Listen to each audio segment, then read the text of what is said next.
Hi, it's Marcus. I've been wrestling with my computer trying to get the thing to record. I almost became violent. In fact, while I was doing it, I saw on my phone that the gone and shot someone in Brisbane. And this guy was waving a knife around and stabbed one of the police officers and so on. So, yeah, violence is everywhere. Violence happens in the home, it happens in the classroom, and so on. But it also happens, of course, between nation states, of course, in today's terms. Now, I'm just going to jump to share screen so we can talk more about, oh, there it is, moved from where it was, more about this in the context of world history, global citizenship, and so on. I gave you Kurlansky to have a read of because he offers a very, I think, very useful introduction to this question of violence. You know, we've got most of our media, you know, our computer games and so on, built around antagonists, protagonists, heroes and villains and so on. And, you know, they all, in one way or another, glorify violence. Certainly, it makes much more entertainment to watch, you know, I don't know, a Marvel movie where you've got some horrible villain out there, and, you know, the good guys, you know, using violence, in a sense, legitimately, just as the state would say it's using violence legitimately. Here we have Ramesses II. He was one of the most powerful and successful of all the Egyptian pharaohs.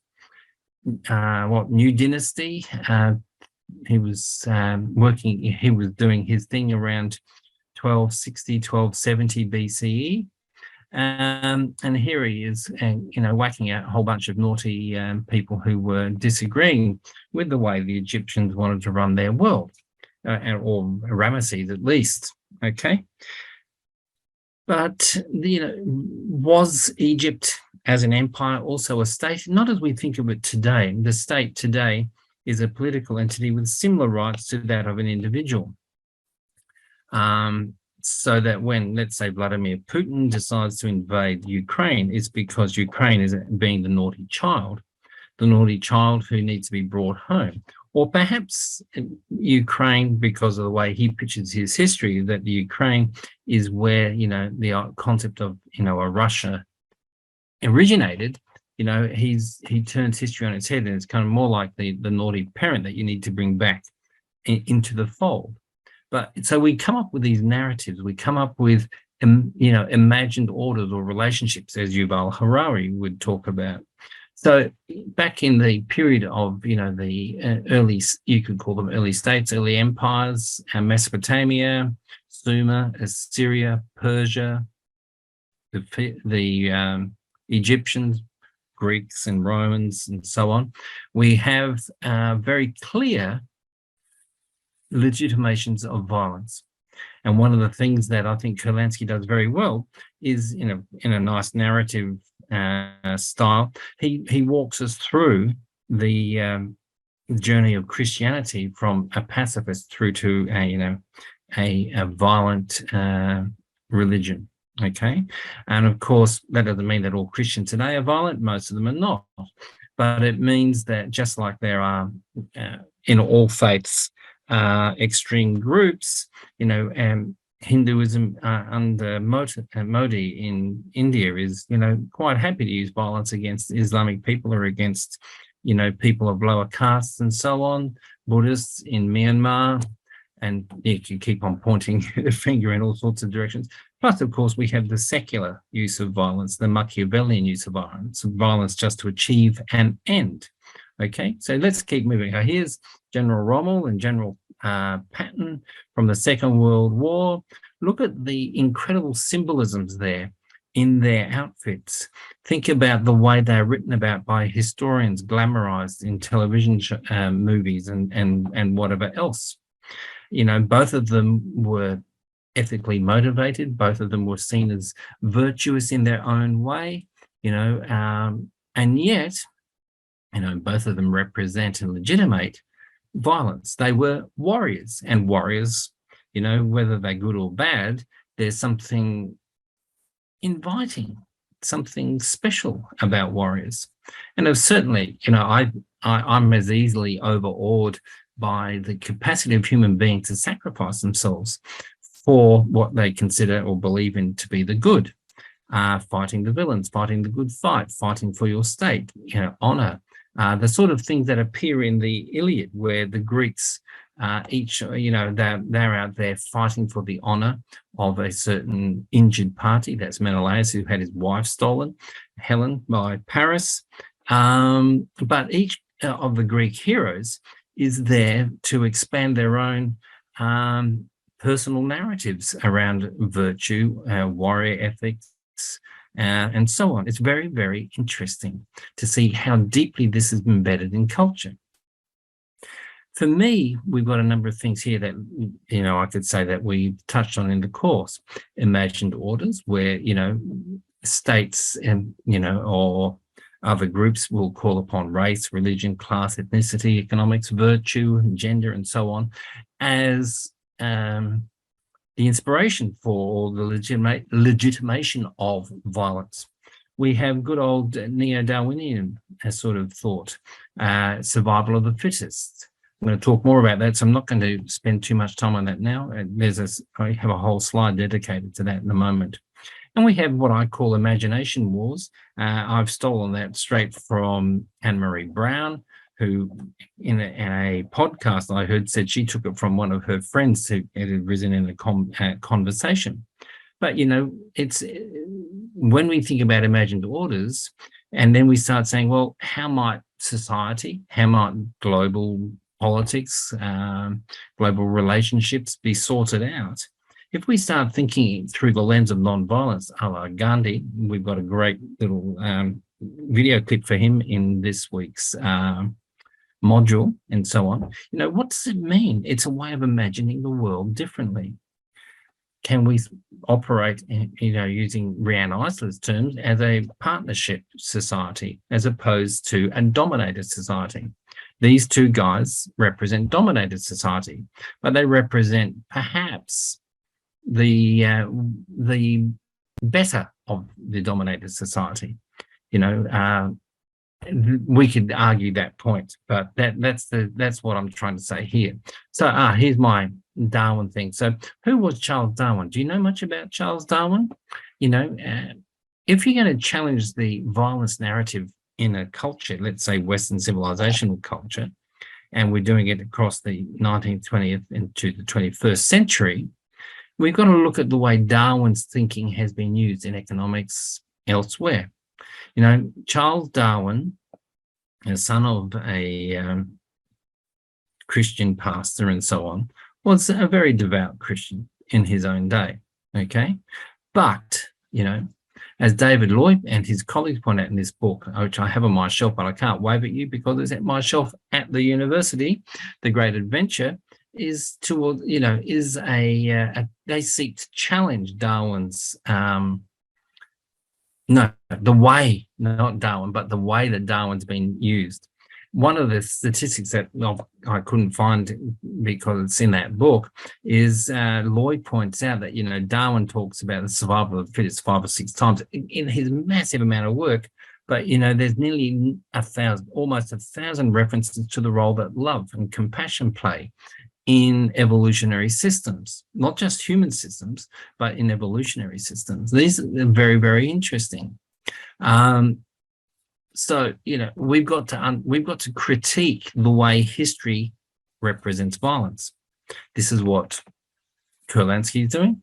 There's a fantastic, if you've got about 45, 50 minutes up your sleeve, a fantastic interview with Yuval Harari. He's the guy who was our week 6 author, and week 2 reading author, should I say, on imagined orders and so on. He wrote the book Sapiens and others like that. And he's being asked, about the Ukraine and the Russian invasion of the Ukraine. And he says some really important things about the use of history. And at the end somewhere, he says, I should have actually got the, 34 minutes and 22 seconds. He says, I'm ashamed to be an historian. He's ashamed to be an historian because he can see the way history is being manipulated by someone like Putin to justify that invasion. So, and I see him as a critical historian, not critical of somebody, but critical in the way that he's aware that power shapes how we know the world and legitimates this kind of knowing. Survival of the fittest, humans are competitive, human states are representations of collectives of humans. They're competitive, winner takes all. We're seeking advantage. We're seeking to advantage our own people over other people are less than, and so on. These are assumptions that come through Western education. They're assumptions that, as Henrik pointed out, make us weird, wealthy and educated, industrialized, rich, and democratic. How democratic are we? Well, this is the question that we need to ask ourselves. Okay, now, jumping kind of left from that, turning to a novel, a really good novel. I just read it while I was dying of COVID, but it was a good distraction by this woman here, Nandi Okafor. I always want to add an A to that, but it's not there. Now, she's got a website, so you can click on that blue link in the PowerPoint. But she wrote this fantastic book, and it's set in post-apocalyptic Sudan. But you've still got a lot of violence. You've got a lot of militancy going on there. And she's critiquing militancy, and she associates it with a book, a so-called sacred text, which gets, at the end is hacked, you could say, by the hero/heroine. Her chief protagonist is a young woman. And it's kind of, well, she talks about juju here, but yeah, it's kind of a magical sci-fi, solar punky sort of read in a sense. So at the end, towards the end of the novel, page 344, it says here, the three heroes get through to the end, and we're coming towards a climax. And she writes this, and I think it really sums up the way that the state itself shapes consciousness. She says, look, the borders were not blocked off by walls or juju meaning magical sort of stuff, nor were they indefinite. You just knew you were in it when you were in it. You became immediately aware of the scrutiny, the eyes. Not by the soldiers or any sort of that sort, though they were everywhere in the novel, but by the Nuru people themselves. Okay, this is really important. She says officials patrol the area, but the people police themselves. One of the things that violence does, especially the state co-option of violence, is that it legitimates the role of surveillance societies. Now, if you're a free speecher, if you're very suspicious about the world around us, quite rightly so, in many respects, we've got to ask ourselves, how much do we police ourselves? This is where, if we're going to Bregman, who's here, Bregman, there he is, Humankind, a Hopeful History. Now, he talks about Homo puppy, right? How are we domesticated so that we comply with the state? And what happens if you don't comply with the state, and so on. So this woman, as an author, represents Afrofuturism. She's a feminist, the main protagonist, and also the main victims of violence are women in that novel. She promotes non-violence in the face of violence through that novel. But and she, interesting enough, I'll put it. She's one of the people who worked with Marvel Comics to create Black Panther and the concept of Wakanda. So she's got a lot of influence. Well worth reading. She writes really, really well. Interestingly, she spans the academic and the creative writing space too. So I just wanted to bring that in there because we can critique violence not just through, the kind of work that Kalansky has produced on non-violence, but also through other imaginative means. There's still quite a lot of violence in Black Panther, of course, as you will know if you've seen the movie. And if you haven't, go and see it, because it challenges some of our assumptions about imperialism and so on. It's quite critical of imperialism, but it doesn't necessarily offer us a way out. It just says that there's this imagined alternative place, Wakanda. We can give some thought to that, but not today. So violence is in the context of world history. So here I am lining a few things up for you, going from week 1 through to week 6, really, I guess, weird people. Last week, the seminar week, is the week where we looked at nitty-gritty history of the Middle East and environmental history particularly. So we've got competition over energy, we've got stress over complexity, and we've got violence as a form of collective learning or failure to learn, depends on which way you'd like to look at it. We've got imagined orders from Harari on the Ukraine, from Harari, and now in brackets on the Ukraine. We've got the human webs, which is week 3. We've got imperialism through the lens of Graeber and Wengrow, that fantastic read. We've got Homo Puppy from Bregman, and the dominance of a failed narrative. And we've got the weird people. That's this book here, Weird People, and we've got all of these things, and they come together. They lead us to a point where we've got the intellectual, historical tools to critique the kind of history that legitimates violence. So here we've got an interesting image. This is from the First Gulf War. And the fires in the background there are burning oil wells. And many people have described the First Gulf War, which is where, the US went in and slapped Saddam Hussein around, as a struggle over access to resources, in other words, energy. So it's well worth thinking about. The First Gulf War is a great case study, actually. Now, in the spirit then of the global citizen, violence is so entrenched in our world as how do we escape it? Okay, look at this guy here. I guess you probably know where that comes from. Much of history is about a tacit legitimation of violence. Definitely the bulk of historians will focus on the major struggles in historical terms, whether it's the conquest of England in 1066, the struggles of Rome to maintain its borders, the struggles between the Greeks and the Persians, the struggles between of the Mongols and the Chinese, and so on. Wherever we go, we've got historians working on these. They're definitely world-shaping events. But because of that, the tacit message that comes through to primary and high school kids, for instance, is that wherever you look in history, there's always violence. Okay? The insurrection, that's where this one, January the 6th in the US, the Ukraine and the war on terror are all, legitimating processes. Interesting. See, this image, I chose this image because you've got a helmet, which is militaristic. You've got the nation state, as in, the flag. You've got the guy with the mask over his face,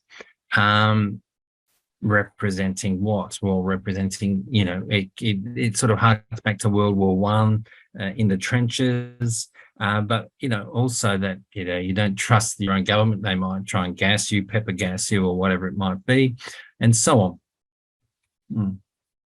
So to me, even COVID is deeply implicated in violence, the way that, the finger was pointing at China and Hunan and, the role there, the way that, so it's the Chinese disease that everybody else got, including me, okay?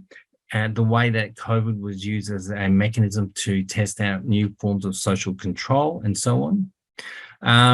What do we do as global citizens? Do we just go roll our eyes and just walk away and think, well, at least we're not, here in Australia being invaded by, people who are, unwanted, for instance?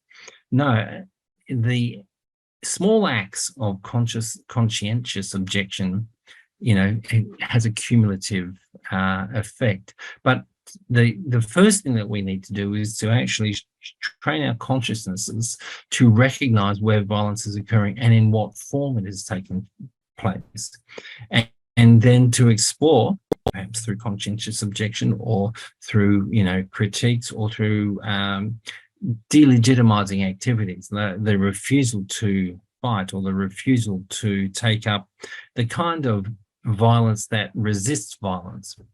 Gandhi, I find Gandhi is an amazing figure because he refused to take up, or promote armed resistance to the oppressor. In other words, the British in the Raj.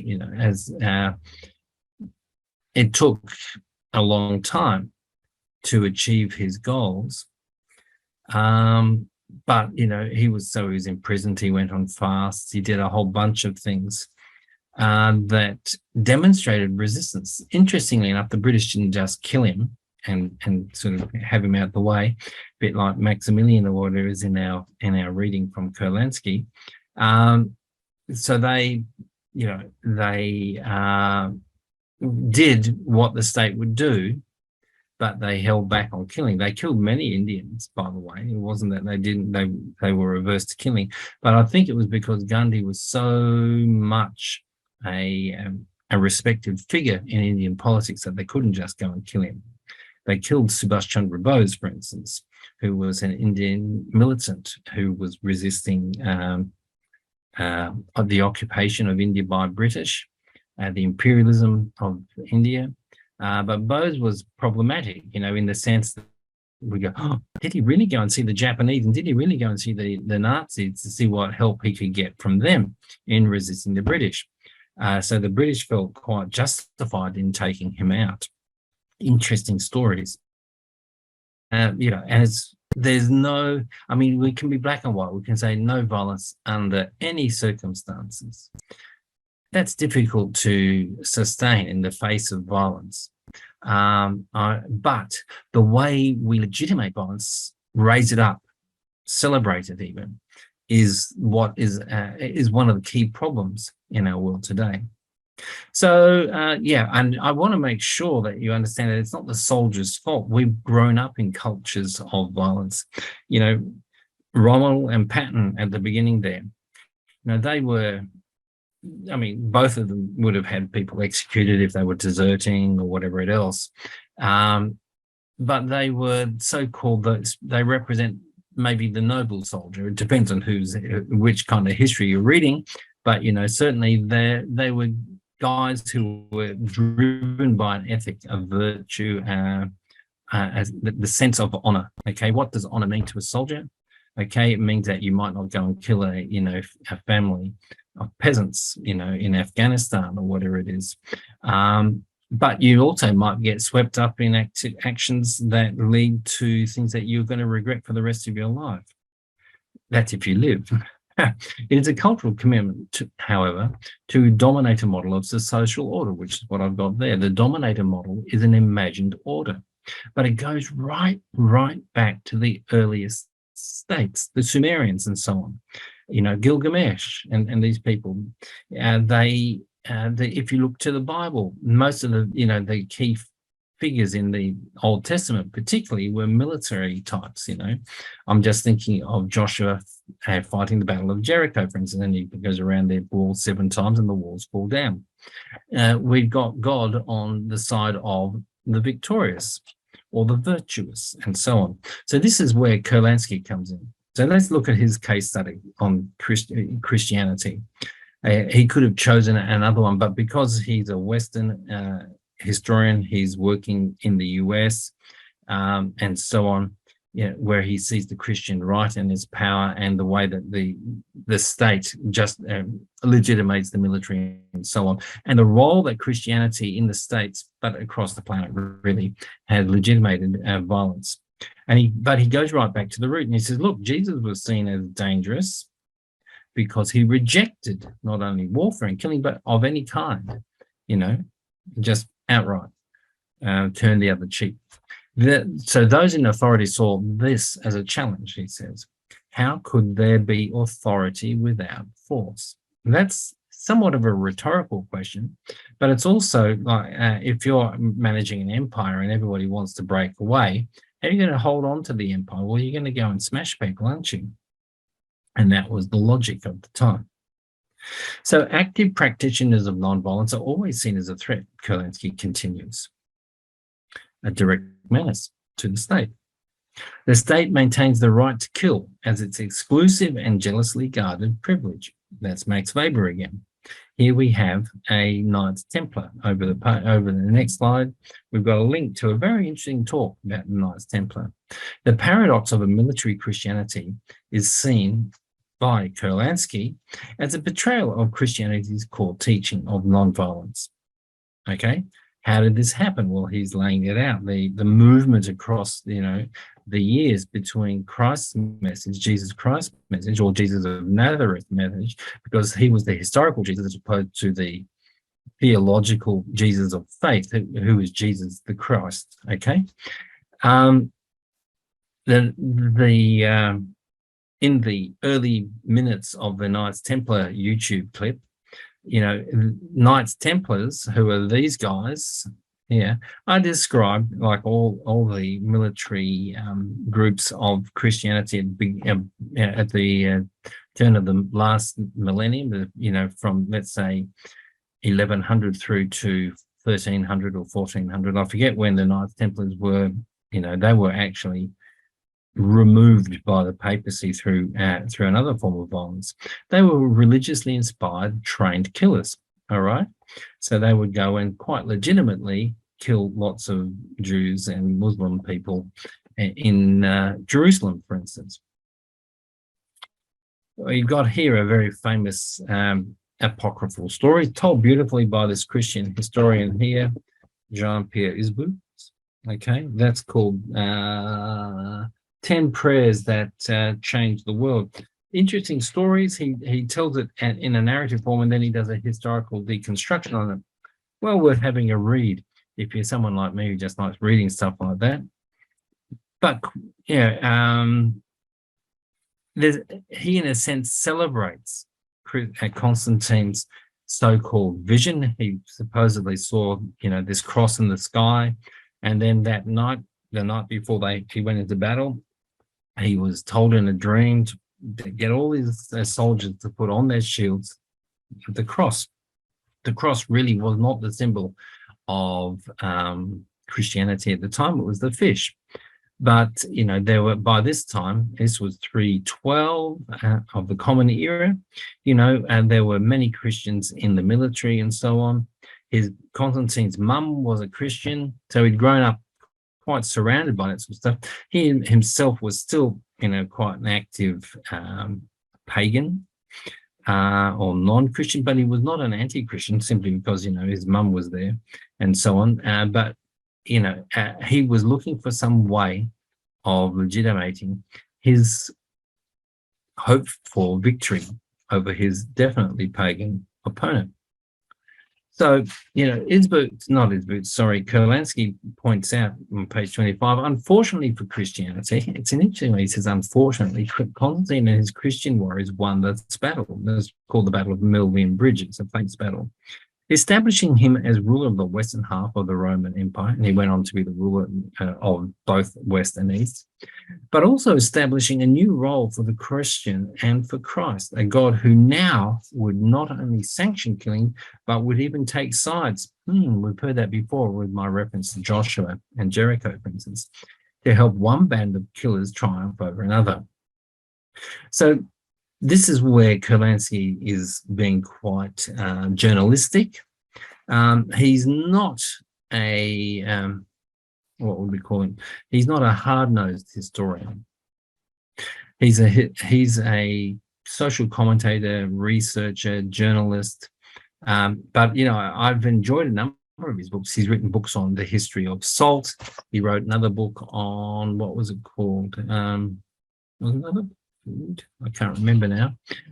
But yeah, no, if you look him up, you'll find he's written really interesting books on a wide range of stuff. So we've got this, unfortunately for Christianity, it got aligned with state power, legitimating, the ongoing evolution of Rome, which remained, a power in Europe for another 2 centuries at least. It was only at the end of the 5th century that Roman power began to collapse inwardly in the West, of course.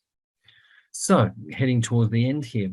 So one of Kurlansky, this is where he's being more journalistic. I always go, I cringe when people say there are lessons that we can learn from history, but there are lessons, but it's often treated in a very superficial way. But Kurlansky notes that one of the great lessons in history is that once the state embraces a religion, the nature of that religion changes radically. The state must make war, because without war, it would have to drop its power politics and renege on its mission to seek advantage over other nations, enhancing itself at the expense of others. Oops. So here we've got the nation states of Europe. Each one has its own origin story. Each one's origin story is in violence or warfare and so on. We know that in 1648, we had the Treaty of Westphalia, which legitimated states almost in terms of being an individual. They had a right to protect themselves. Other states should not meddle with the internal affairs of other states and so on. I chose to focus on Europe because really that's Kurlansky's focus. The Christian focus. Europe is the heartland of Christianity, of course. No longer is it down here over in Israel and Palestine and that sort of Western Asian area. Christianity definitely became a European product. And it's part of what really feeds into this story here of the weirdest people in the world, because Christianity ultimately led to the emergence of literacy in the second millennia of its ascendancy, that's the word. But anyway, to think about violence and non-violence from the perspective of world or global citizenship, world history is, a really important point. And, I just want you to go off and think about it yourself in terms of the impact on your own story. Where does violence sit in your own story? Are you one of these people who loves to play the shoot 'em up games on,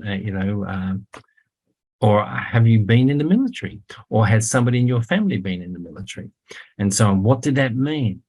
What were the strengths of being in the military as opposed to the deficits, and so on? So I think there's just, to me, it's such a rich area, and I don't want to belabor the point, but I think it's really worth revisiting possibly some of your favorite movies to look at the way the warrior is portrayed, for instance.